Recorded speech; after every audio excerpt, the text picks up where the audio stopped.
तेजस्विनावधीतमस्तु मा विद्विषावहै। ॐ शान्ति शान्ति शान्तिः।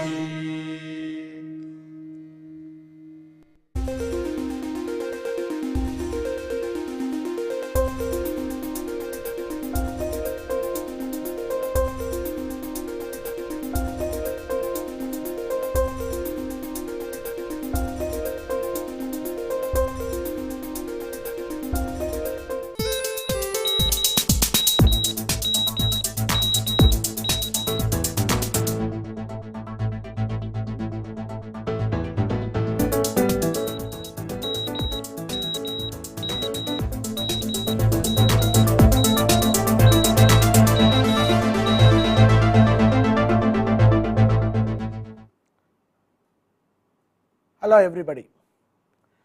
In our series of lectures on basic electronics, learning by doing, we will now move on to the next.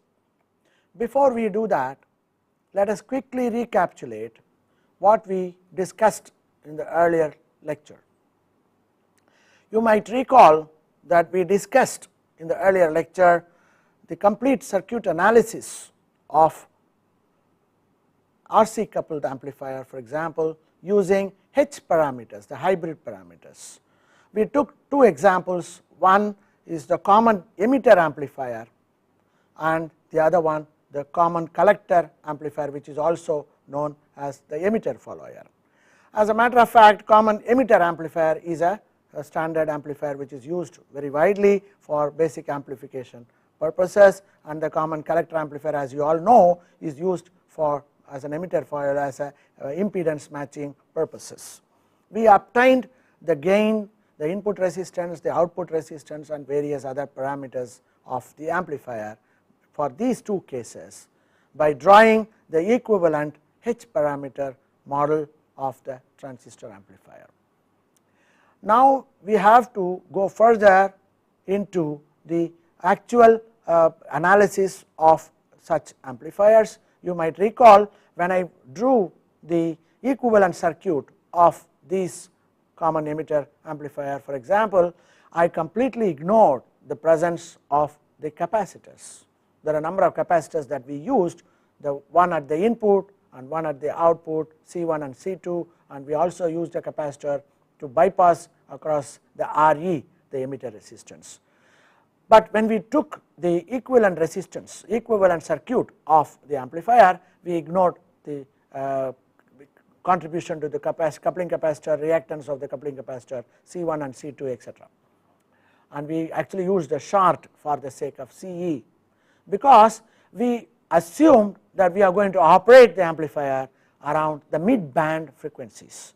At the mid band frequencies, you normally have a constant gain, and therefore at that frequencies the reactance offered by the C1, C2 and CE are very, very small, and therefore we neglect it. But we cannot do it all the time.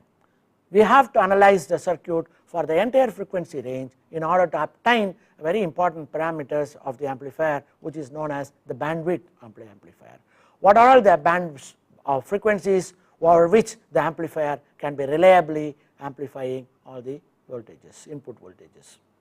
Therefore, in order to get that, you have to take into account the contributions due to C1, C2, etc., and that what we will discuss. But before we go into the frequency response of this, it will be better to look at a very important aspect of how the gains are represented for amplifiers, usually in terms of the units of Bell, after the great inventor Alexander Graham Bell. So before we go into that, what is the power gain of an amplifier? The power gain of an amplifier is a ratio of the output power to the input power. For example, G is P2 by P1, where P2 is the output power and P1 is the input power. If I have, usually if it is a gain, then P2 should be larger than P1.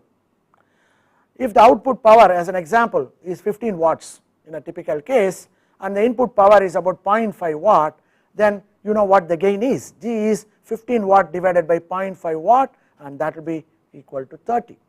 So that means what?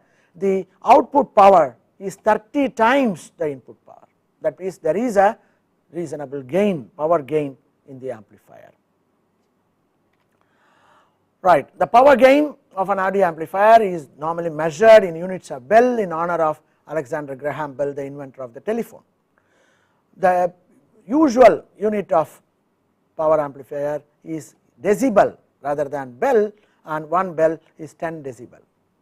As a unit, the bell was actually devised as a convenient way to represent power loss in telephone systems, because Graham Bell is associated with telephone rather than gain of amplifiers in general. And it is also in logarithmic scale. The Bell scale, the decibel scale is actually in logarithmic scale, and that is because I already mentioned to you in earlier lecture also that the human ear is sensitive to sound energy only in logarithmic scale. So the decibel power gain G prime is defined in terms of the normal gain G as G prime is equal to 10 times log G, that is the decibel power gain. I will give you an example. If the circuit has got a power gain of 100, what will be its power gain in decibel units? G prime is 10 log 100, 10 log to base 10, 100 can be written as 10 square, and you can take the exponent over here, so it becomes 20 dB, because log 10 to base 10 is 1, it becomes 20 dB. So instead of saying it has got a power gain of 100 as a ratio, you can also say it has got a power gain of 20 dB, 20 decibels. So when I now increase the gain by every 10, for example, if the power gain is 10, the power gain in decibel units is 10 log 10, that is equal to 10 dB. And if I increase it 10 times, if the power gain is 100, then G prime is 10 log 100, which is 20 dB, just now we saw. If the power gain is 1000, 10 into 10 into 10, then the G prime becomes 10 log 1000, which is 30 dB. Therefore what you see is, for every time, for a factor of 10, the power gain increases in decibel unit by 10 units. So 10, 20 dB, 30 dB, 40 dB, etc. So that is what is shown in this the table here. When the gain ratio is 1, it is 0 dB. When the gain is 10, it is 10 dB. When it is 100, it is 20 dB, etc. Similar results will apply to power gain, which is not actually gain or loss, which are less than 1. When the power gain is 0.1, the decibel power gain is minus 10 dB. When the power gain is minus 0.01, that is 100, then it will become minus 20 dB, etc. Similarly, we can also look for what happens to the power gain when it is a factor of 2. For every factor of 2, the power gain will increase by a value corresponding to 3 dB. So for that also can be obtained from the same formula. G prime is equal to 10 log 2, that is 3 dB.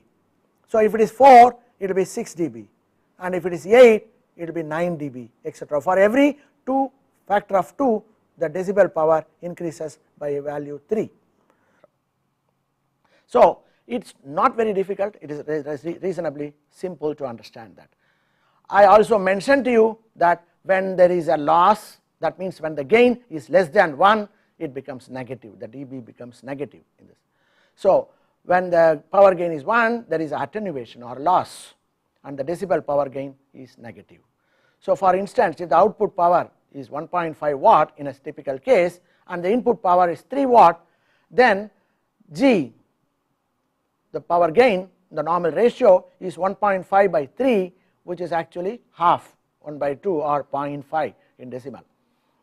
And the decibel power gain is, by applying the same formula, G prime is equal to 10 log 0.5 to base 10, 10 log half, 0.5 means half to base 10, and that is minus, because it is 1 by 2, I can write it as minus 10 log 2, and that is minus 3 dB. And if the power gain is 0.25 ratio, then the decibel gain, as you can see here, becomes minus 6 dB.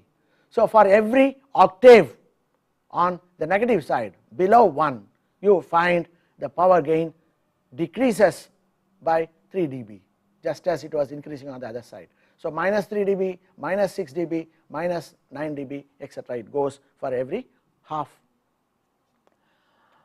So that is what is shown in the table, next table that you see here. If the power gain is 1, you know it is in decibel 0, and if it is 0.5, it is minus 3 dB. If it is 0.25, that is half of this, it is 0.6 dB, and if it is 0.125, which is again half of the earlier one, 0.25, then you find again you have to add another minus another 3, and therefore it becomes minus 9 dB or minus 12 dB, etc.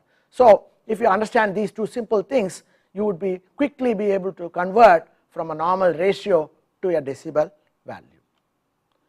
Okay, what is the advantage of decibel? There are some advantages also that you get when you go into the decibel. First thing is it corresponds to more to the sensitivity of the human ear. I already mentioned to you it is in logarithmic scale. Apart from that, it becomes much convenient mathematically also, because your product in a normal case becomes an addition when you come to logarithms.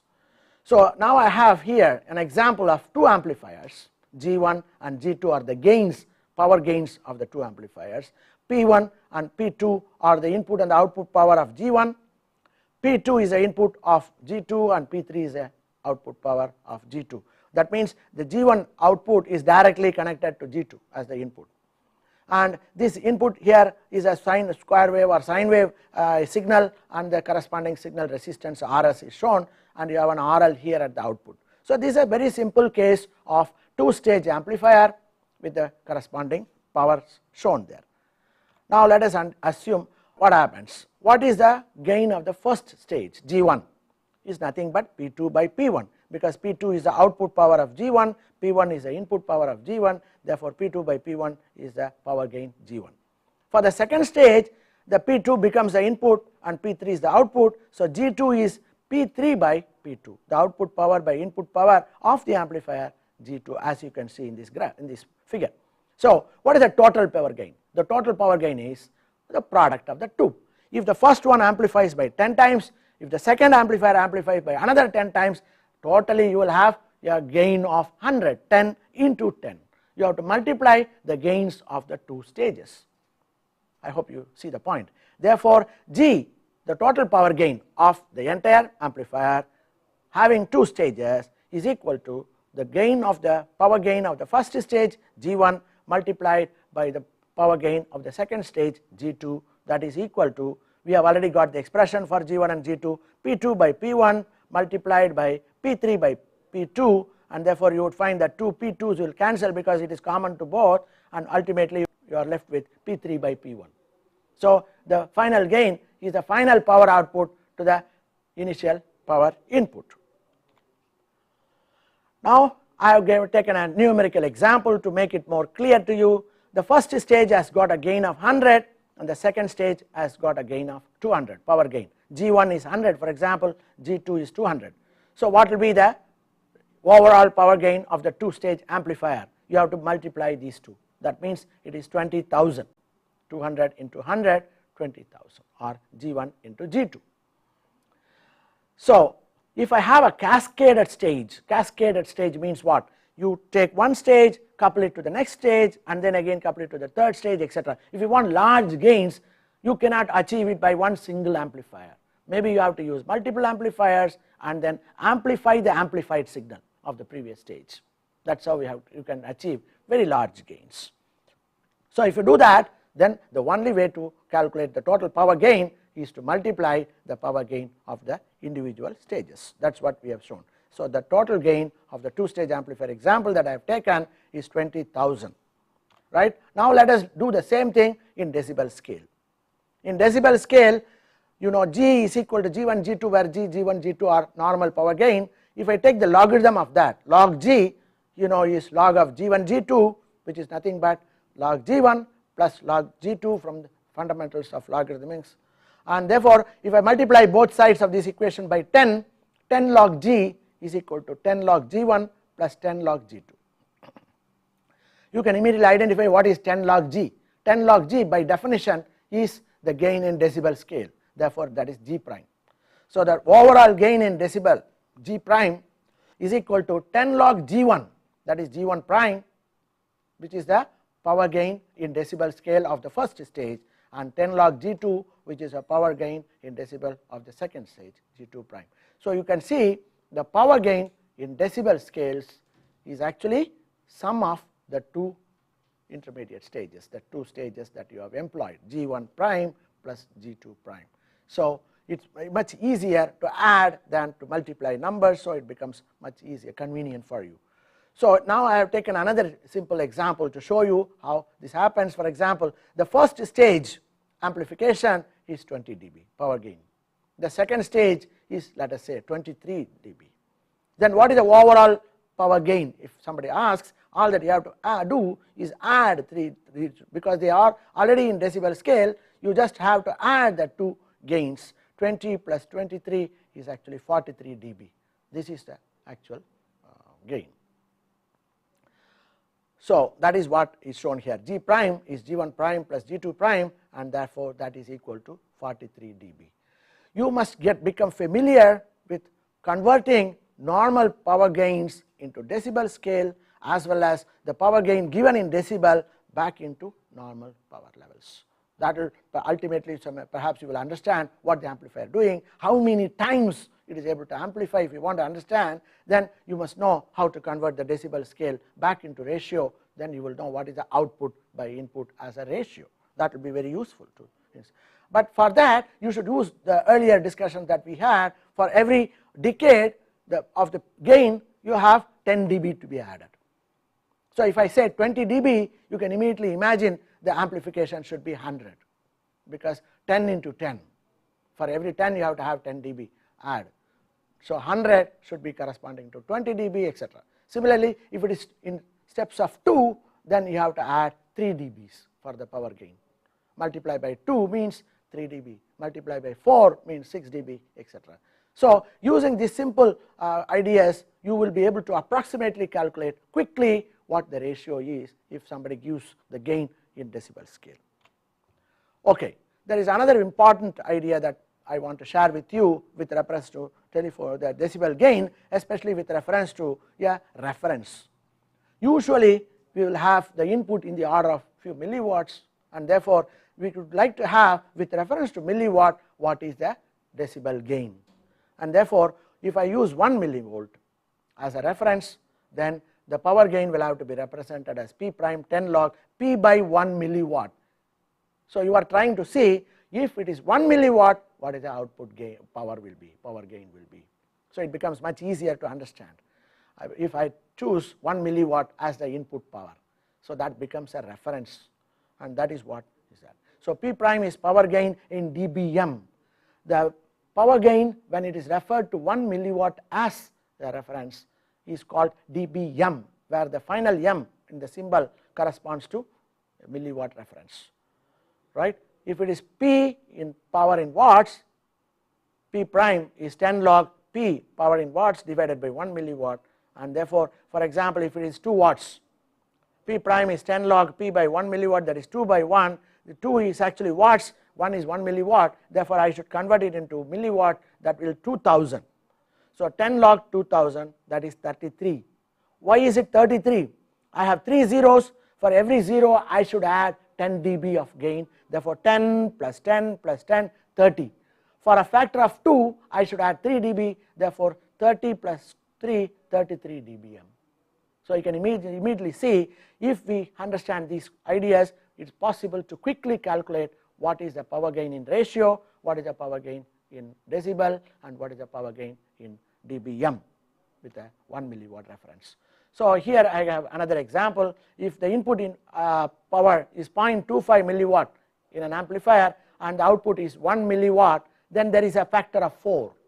If it is a factor of 4 with reference to milliwatt, that should correspond to 6 dB, but because there is a 0.25, 6 dB is the decibel scale in this gain in decibel scale. Similarly here, if I have minus 6 dBm as the input, because 0.25 milliwatt can correspond to minus 6 dBm if you do the calculation, and 1 milliwatt will correspond to 0 dB, and therefore the gain will have to be 6 dB because output becomes 0. When will it become 0? Only when I add minus 6 to plus 6. Therefore the gain of the amplifier in decibel is 6 dB, and that is also the same as in ratio a factor of 4. Okay. So now let us move on to the gain that we normally refer to in any amplifier is the voltage gain, because most of the time we are operating on voltage amplifiers, and therefore all the RC coupled amplifiers that we discussed about will all correspond to voltage amplifiers. So but we seem to be concentrating more on power gain. Now we should therefore try to see what will happen if I want to measure voltage gains in terms of decibels. So the RMS voltage across the amplifier at the input terminal, let us say, is V1, and the RMS voltage across the amplifier output terminals equal to V2. Then what is the voltage gain? We all know voltage gain is V2 by V1, output voltage by input voltage. But what is the power gain in terms of voltage? The power gain, you know, power is V square by R. So power gain P1 for this amplifier will be V1 square by R1 corresponding to the input. This is actually the input power. P1 is equal to V1 square by R1 is the input power, and the output power P2 is equal to V2 square by R2, where V2 is the output RMS voltage. So therefore there is a factor of there is a square factor coming in here. So what is the power gain? Power gain is P2 by P1, that is V2 square by R2 divided by V1 square by R1. That means V2 by V1 whole square into R1 by R2. This R1 R2 will come inverted, therefore R1 by R2. So the voltage gain or the power gain, for example G, can be represented in terms of ratio of voltages. That is what we have done, that V2 by V1 whole square into R1 by R2. So what is V2 by V1? That is a voltage gain. Therefore the power gain can be related to voltage gain. Actually it is a square of the voltage gain multiplied by the two input resistance and the output resistance R1 R2.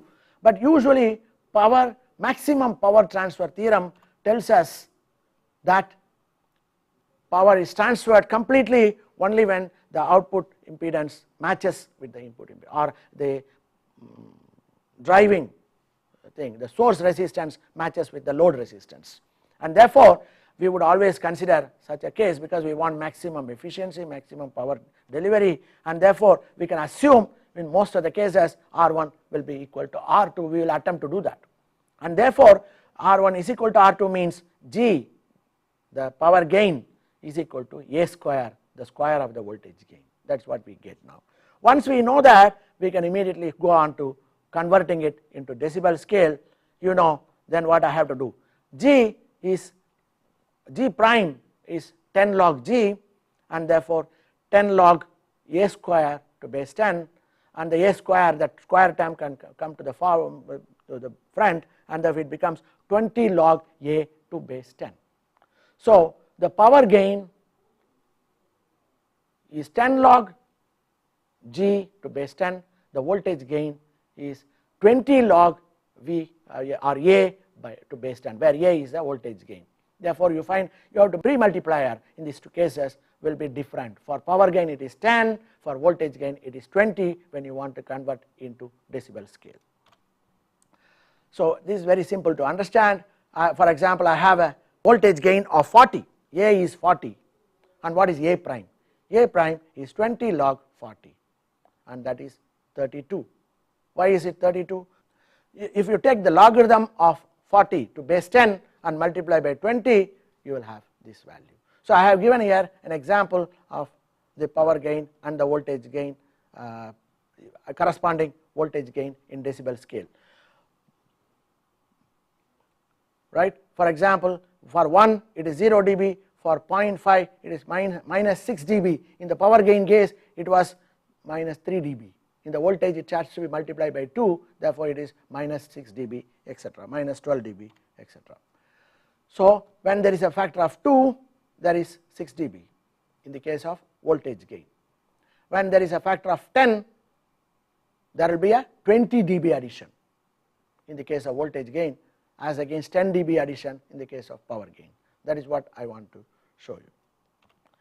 Right. So here I have given examples of voltage gain 1, 10, 100, 1000 and the corresponding decibel scale you can see is 0, 20, 40, 60. So you find every time it increases by 20 dB, whereas in the case of power gain it was 10 dB. That is what you should recognize. Okay, so I got some examples here. V2 by V1 is the voltage gain, that R1, R2 will be matched, usually the input resistance will be matched. Therefore, when you go into the overall voltage gain, you should try to add the decibel voltage gains of individual amplifiers. That is what I wanted to show here. Okay, now let us move on to the next stage, which is actually to try to understand how to obtain the frequency response of an amplifier. What do you mean by frequency response of an amplifier? I already mentioned to you earlier that an amplifier, when it amplifies, if I say the gain is 10, the gain should be 10 for a very wide range of frequencies, then only it will be very useful to us. So whether it is a very low frequency or whether it is a very high frequency, the gain should almost be a constant. But in practice it cannot be. No amplifier can have infinite bandwidth. What is the meaning of the bandwidth? I already also mentioned. The bandwidth tells you how the gain is changing with reference to frequency. Usually you would find that at the low frequencies and the high frequencies the gain drops, and only in the middle frequencies the gain is a constant over a very large frequency range. That is why we always consider in the mid frequency range initially the amplifier performance. Now we have to understand the performance of the amplifier also in the two other regions corresponding to the low frequency and the high frequency. So that is what we are now attempting to do. Why does the voltage gain or the power gain fall in the case of an amplifier when there is low frequency input or high frequency input? The reason is very simple, because we are using several capacitors in our circuit, the coupling capacitors, the bypass capacitors, and also the capacitances due to the devices. For example, transistor itself can have an internal capacitance, parametric capacitance associated with the emitter base collector terminals. All these capacitances will be dominant in the mid frequencies, but when you go to high frequencies and low frequencies they can become significant. The reactances can become significant, comparable with the other resistances that you have used in the circuit, and therefore when you are looking for low frequency response and high frequency response, you should try to understand what is the effect of the reactances offered by these capacitances, and that is what we should now look at. In general, I will just quickly give you a brief overview and then we will go into the details. The approximate gain of an amplifier, if I want to write irrespective of the frequencies, then I should write a general expression where the gain A is given by A mid. What do you mean by A mid? It is a gain at the mid frequency where it is reasonably constant, divided by 1 plus f1 by f whole square under square root multiplied by 1 plus f by f2 whole square under square root. So there are two terms, additional terms which are coming here, where f without any subscript, the f is the frequency of operation, f1 is the low frequency cutoff, f2 is the high frequency cutoff. So in the mid band the reactances offered by the low frequency, high frequency by the capacitances will be very small, insignificant. Therefore both f1 by f and f by f2 both will become 0 at mid frequencies, and therefore this both will become root 1 and root 1, and which is just 1, and therefore A gain at mid frequencies is equal to A mid, the mid frequency. These two other terms that I introduced will have no role to play at the mid frequencies. But if you go to low frequency range, the contributions coming from the high frequencies, f by f2, the f2 is the high frequency cutoff, that will become 0, that will be insignificant, and therefore what will be left is only the effect due to the low frequency term. 1 plus f1 by f whole square under square root is in the denominator, and this becomes the gain at the low frequencies. Similarly, if you go to the high frequency, the f1 by f term will become 0, and you will be left with f by f2 term only in the expression. In all these cases f1 f2 are corresponding to dominant capacitor. That means you have used several capacitors for coupling the different stages, and therefore there will be one capacitor which will give you the lowest cutoff on the high frequency and the highest cutoff at the low frequencies, therefore the worst case conditions, and therefore they will dominate, these two will dominate the rest of the capacitances. So we do not have to worry about all the capacitances, but we should look at one capacitance which is dominant and calculate the bandwidth corresponding to that, and that will tell you what is the f1 and f2 etc. So we will go a little deeper into this and try to understand by taking a very simple example. Before we do that, it is always good to have some background information built, and the background information is to study the frequency response of two simple circuits. One is called the lead network, LEAD, lead network, and the other is called the lag network. So one of them will be having importance at low frequencies, the other will have importance at the high frequencies. Therefore we should look at both these contributions. Therefore now I will move on to the lead lag network discussion. Okay, so what is a lead network? A lead network is basically a very simple combination of a capacitor and a resistor connected to a signal source. So if I connect a capacitor and a resistor and take the output across the resistor, then this you can immediately recognize becomes a potential divider. The reactance offered by the capacitance is Xc and the resistance is R. So Xc and R form a potential divider, and you take the output across R. So what will happen? If I now vary the frequency, keep the signal input constant, amplitude constant, V in is constant, but I change the frequency over a wide range starting from very low frequencies to very high. If you do that, you would find you will get a graph as shown on the screen. So you find this initially there is very low output, and as you keep increasing the frequency, this is in the frequency range, this is the gain which is V output by V in corresponding to this network. Then you would find as I keep increasing the frequency, slowly the gain increases, and then when it reaches the mid frequencies it becomes constant really for a large range of frequencies. So now we talked about f1 and f2 earlier, and this is fc, the cutoff frequency, which is the frequency at which the gain becomes 0.707 times the mid frequency gain. If I take the mid frequency gain to be 1, this gain will have to be 0.7 or about 70%.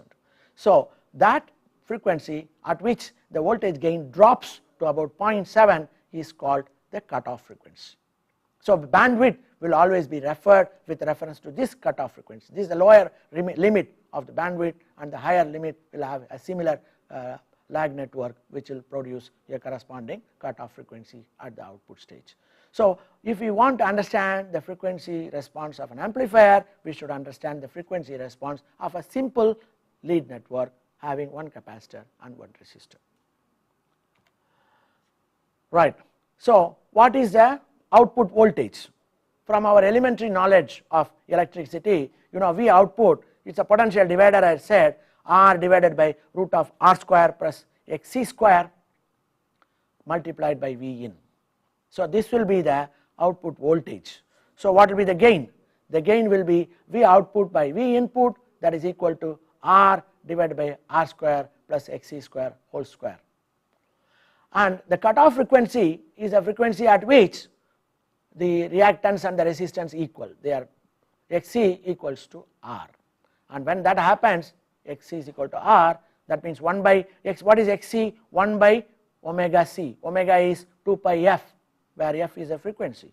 So 1 by 2 pi f into C is equal to R, or if I want the corresponding frequency, f will be equal to 1 by 2 pi RC. So this will be the cutoff frequency. So in principle, one can choose the value of R and C and precisely choose a cutoff frequency that you want to design.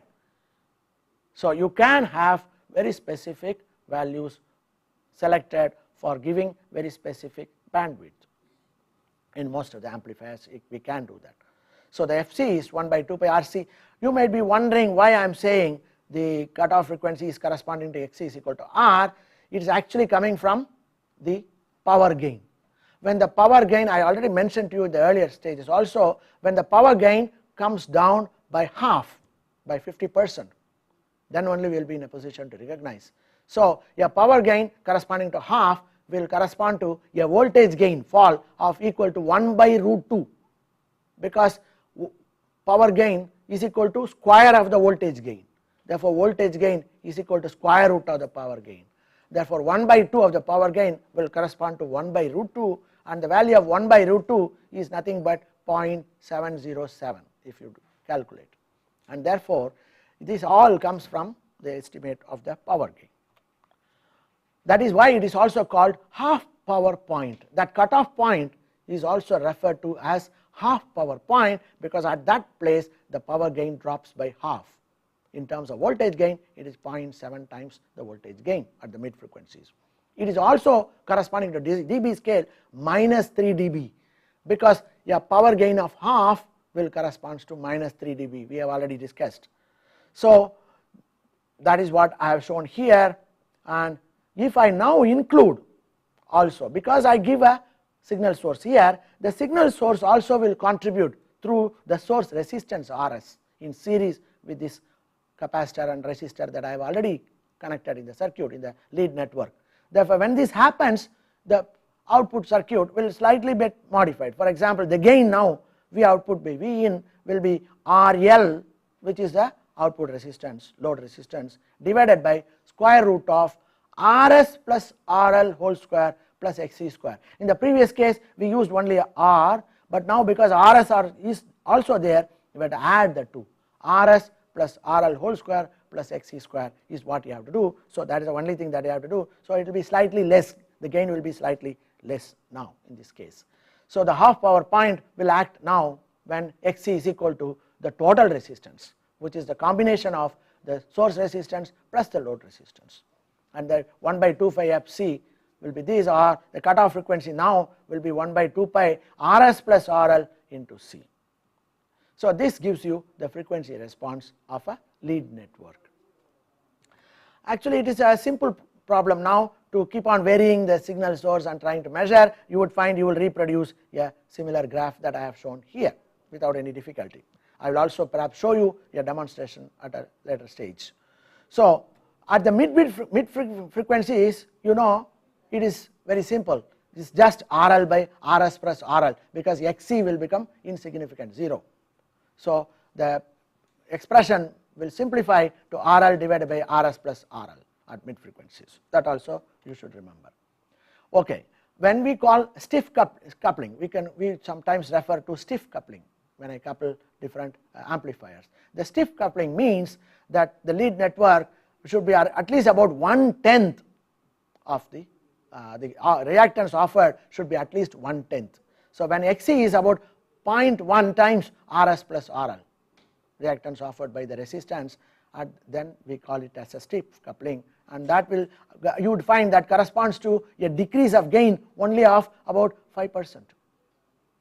So and therefore you can see that is not even recognized, it is not much at all even then, okay, it is almost equal to 1, 0.995. So at the lowest frequency it will be about within 0.5% of the midband gain, and that F minimum will be nearly about 10 times the cutoff frequency. That is the minimum that you will have. Okay, so in terms of the decibel voltage A prime 20 log 1 by 1 plus Fc by F whole square, this is the voltage gain of the lead network, and the corresponding, there is also a phase, because you have a capacitor, you will also have a phase change, and therefore the phase angle we all know is given by Xc by R. So it is nothing but minus arc tan Fc by F, because it will be Xc by R 1 by 2 pi Rc, that 2 pi Rc is called F, and Fc is 1 by 2 pi Rc is called Fc, and Fc by F, where F is the frequency that we consider now. So you have two expressions, one for the gain, the other for the phase, which we have to worry about. And if you look at the frequencies, this is a frequency scale, this is a gain scale, you find at very low frequencies it is very low, it is in the minus. So for example, when it is 1/100th of the cutoff frequency, it will be, that is 0.001, 1,000th of the cutoff frequency, the decibel gain is minus 60 dB. When it is 1/100th of the cutoff frequency, it is minus 40 dB. When it is 0.1 times, that is what we discussed just now, of the cutoff frequency is minus 20 dB, and at cutoff frequency it is 0. So that means this, you can see there is a, as I increase the frequency, the gain starts increasing from very low values. That is what we should understand. That is what the graph also showed. And this is corresponding to the phase angle. Then you would find at the cutoff frequency you have a phase angle of 45 degrees, because Xc is equal to R, Xc by R will become 1. And at very low frequencies corresponding to the cutoff frequency, the phase angle will be almost equal to 90 degrees, and very close to the cutoff frequency or above the cutoff frequency 10 times 20 times, it will almost be equal to 0. The contribution will not be seen. So these are the important ideas that you should remember with reference to a lead network.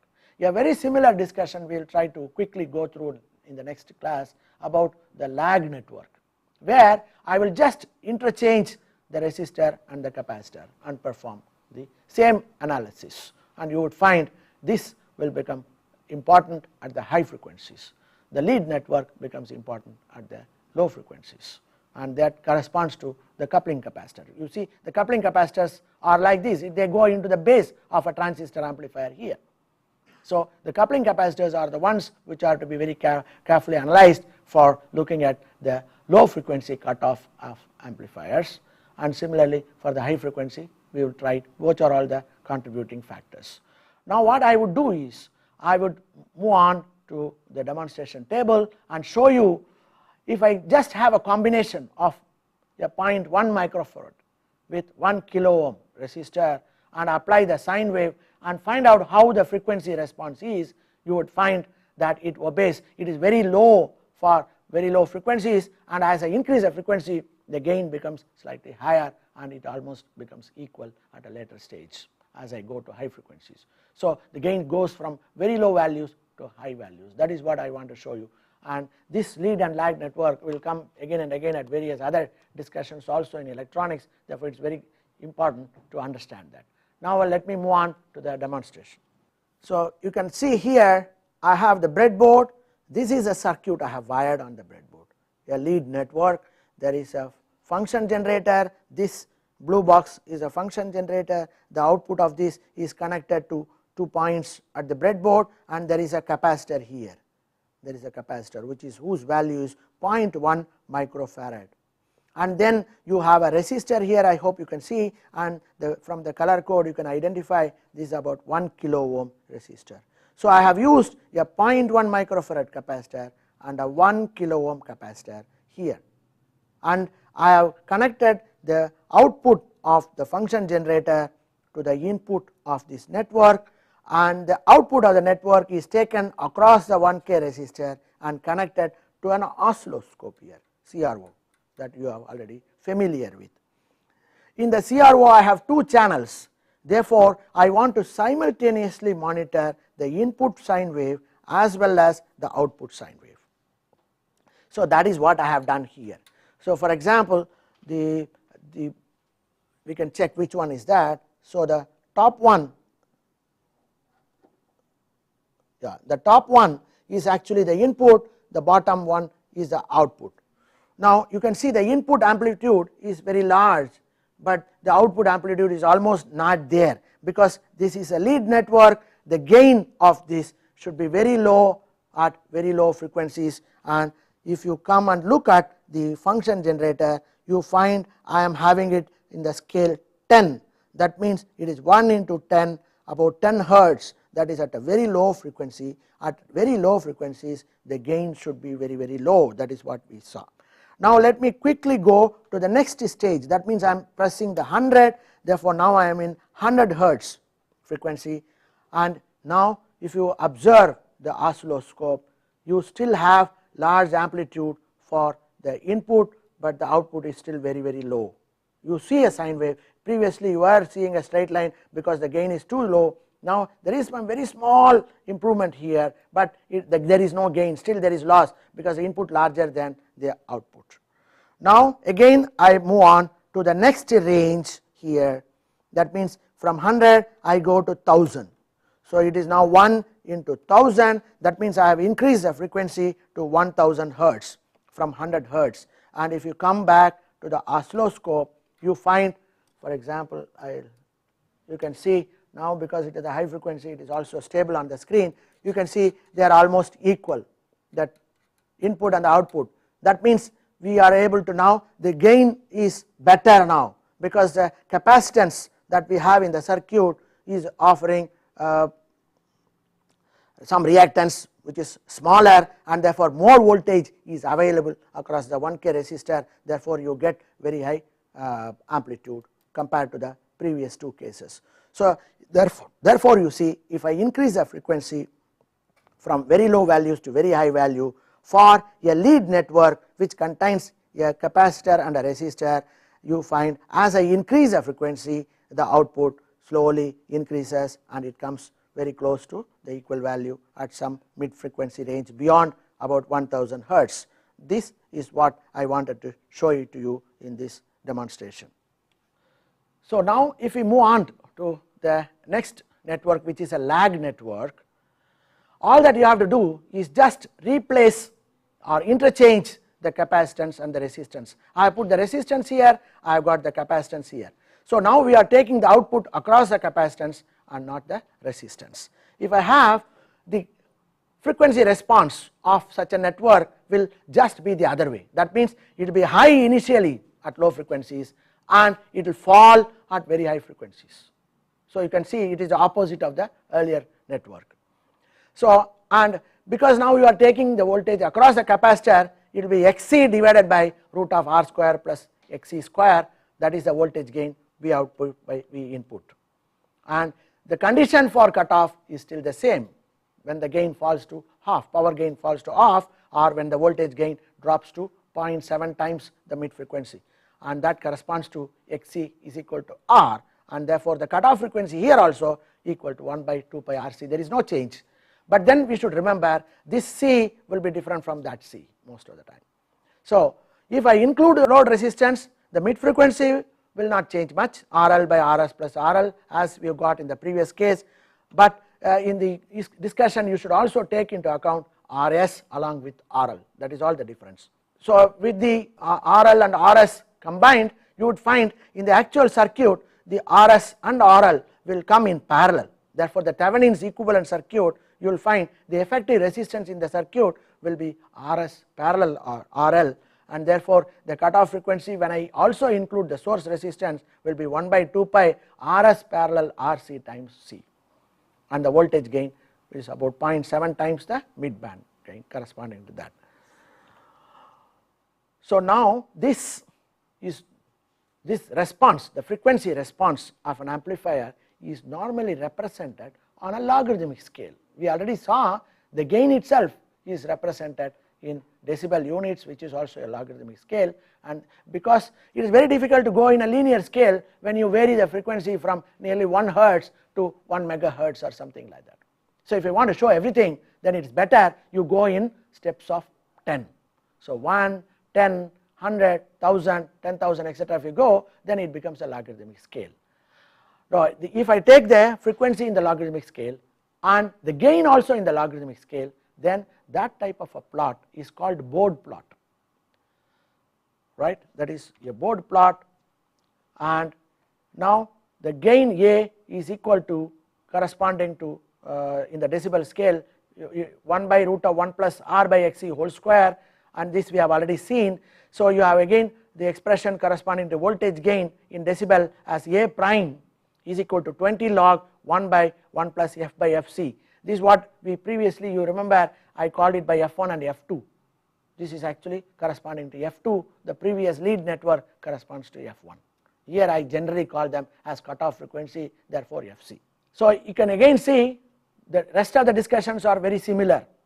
If I go in decade in voltage gain, there is a 20 dB variation in decibel. If I go in multiples or octaves, there is a change of about 6 dB in voltage gain.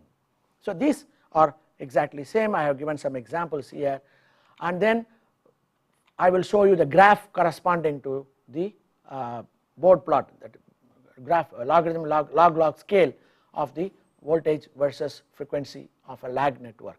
So you have at Fc the gain will be 0. Then if I go beyond Fc by 10 times, you would find you have about minus 20 dB. It starts falling. Minus means loss, not gain. If it is 100 times the cutoff frequency, it is minus 40 dB. If it is 1000 times the cutoff frequency, it is minus 60 dB. So you find it is constant for some time and then it starts falling below. So this slope is 20 dB per decade. That is what we call this variation. It is falling by 20 dB for every 1 decade variation. Similarly, if you look at the high frequency side, if I have,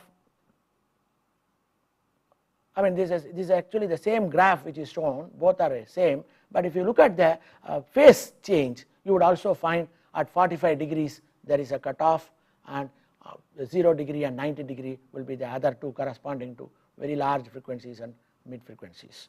So the discussion is almost exactly similar to whatever that we have seen in the other case. You can see here now on the screen the corresponding phase variation on the board plot. You can see when it is mid frequencies, you get 0 phase angle, and if you come to the cutoff, it is minus 6 degrees.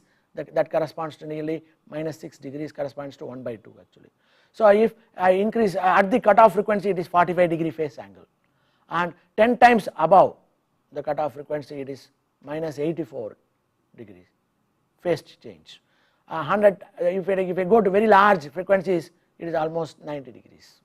So there is a large variation in phase angle as you increase the frequency because of the capacitance effect, and this becomes very significant, especially when you go to oscillators and things like that. This phase change can create complications in certain circuits, and it can also be an advantage. We can use it to produce very specific feedback that we require to make an amplifier into an oscillator, for example. So there are several applications of the understanding of the lead and lag network, and once you understand lead lag network, we are now in a position to go into an actual discussion of an RC coupled amplifier and analyze the circuit, including the contributions that are coming from the various capacitors like the coupling capacitor, the bypass capacitor, and the parasitic capacitors of the transistor, etc. So in the next lecture, I would like to take the example of a RC coupled amplifier, single stage RC coupled amplifier, and analyze it with reference to frequency response of the amplifier in the light of the lead lag network that we already studied. So we will try to use it and try to measure how one can obtain the bandwidth of an RC coupled amplifier from the discussion of the lead lag network. Thank you.